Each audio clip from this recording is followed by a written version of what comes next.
भाग 4 में हमने देखा कैसे शिव ने यमराज को हराकर मृत्यु पर विजय प्राप्त कर ली थी। अब वे केवल एक सन्यासी नहीं, बल्कि सृष्टि के सबसे शक्तिशाली अस्तित्व बन चुके थे। उन्होंने अपना नाम महादेव प्राप्त कर लिया था, लेकिन उनकी असीम शक्ति के कारण संसार में असंतुलन पैदा हो गया था। शिव की शक्ति अब अनियंत्रित थी। कोई योद्धा उनकी बराबरी नहीं कर सकता था। कोई राजा उनका विरोध करने की हिम्मत नहीं करता था। मृत्यु का डर मिट चुका था, क्योंकि शिव स्वयं मृत्यु से परे जा चुके थे। परिणाम स्वरूप संसार में अराजकता फैलने लगी। मनुष्यों ने अपने नियम तोड़ने शुरू कर दिए। राजा अत्याचारी बन गए, क्योंकि अब कोई उन्हें दंडित नहीं कर सकता था। समाज का संतुलन बिगड़ गया। महादेव को रोकने वाला कोई नहीं था, परंतु महादेव भी नहीं जानते थे कि वे क्या बन चुके हैं। अब संसार को संतुलन की आवश्यकता थी, और यही वह क्षण था जब शक्ति ने प्रकट होने का निश्चय किया। किसी भी योद्धा या राजा में शिव को रोकने की शक्ति नहीं थी, लेकिन शक्ति को रोकने के लिए केवल शक्ति की ही आवश्यकता थी। हिमालय में एक रहस्यमयी स्त्री का आगमन। हिमालय की गहरी गुफाओं में, जहां कोई नहीं गया था, वहां एक स्त्री प्रकट हुई। उसकी उपस्थिति रहस्यमयी थी। उसका तेज शिव के समान था। उसकी आंखों में वही ज्वाला थी जो कभी महादेव की आंखों में थी। वह निडर होकर शिव के सामने पहुंची।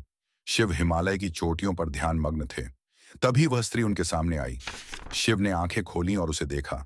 शिव आश्चर्य से, तुम कौन हो? स्त्री मुस्कुराकर, मैं वही हूं जो तुमने भुला दिया। शिव, इस संसार में कोई मुझसे अलग नहीं, कोई मेरा सामना नहीं कर सकता। स्त्री, शायद, लेकिन क्या तुम जानते हो कि तुम क्या बन चुके हो? शिव पहली बार निरुत्तर रह गए। अब तक शिव ने किसी को भी अपने बराबर नहीं माना था, लेकिन यह स्त्री न शिव से डर रही थी, न उनकी शक्ति से प्रभावित थी। शिव ने उसे अपनी शक्ति दिखाने के लिए हल्का वार किया, लेकिन वह स्त्री पीछे नहीं हटी, बल्कि उसने पलटकर ऐसा वार किया कि शिव गिर पड़े। पहली बार शिव पराजित हुए। शिव आश्चर्य से, यह असंभव है। स्त्री, तुम्हें लगता था कि तुम संसार में सबसे बलशाली हो, लेकिन शक्ति के बिना शक्ति को समझ नहीं सकते। अब महादेव को समझ आ गया कि शक्ति केवल विनाश के लिए नहीं, बल्कि संतुलन के लिए भी होती है। शिव ने पूछा, तुम कौन हो? स्त्री ने उत्तर दिया, मैं वही हूं जो तुम्हारे अंदर थी, लेकिन तुमने उसे भुला दिया। जब तुम केवल विनाश के प्रतीक बन गए, तो मुझे आना पड़ा। जब तुमने संसार के सभी नियम तोड़ दिए, तब मुझे नियम बनाने पड़े।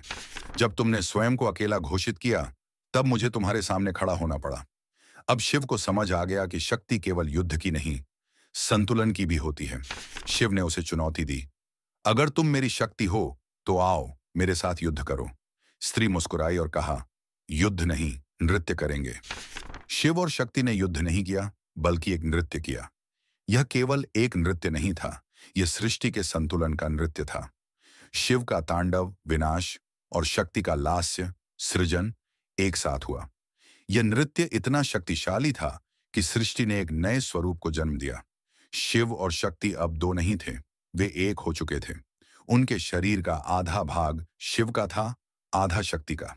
उन्होंने अर्धनारीश्वर का रूप धारण किया। यह शक्ति और शिव का परिपूर्ण मिलन था। अब शिव केवल तांडव करने वाले नहीं थे, अब शक्ति केवल सृजन करने वाली नहीं थी। अब वे साथ थे, एक स्वरूप में, एक चेतना में। अब शिव और शक्ति अलग नहीं थे, वे अर्धनारीश्वर बन चुके थे।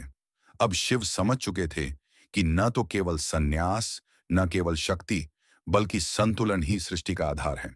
अर्धनारीश्वर रूप में उन्होंने सृष्टि को एक नया संदेश दिया। न तो केवल शक्ति, न तो केवल संहार, सृजन और विनाश का संगम ही सच्चा संतुलन है।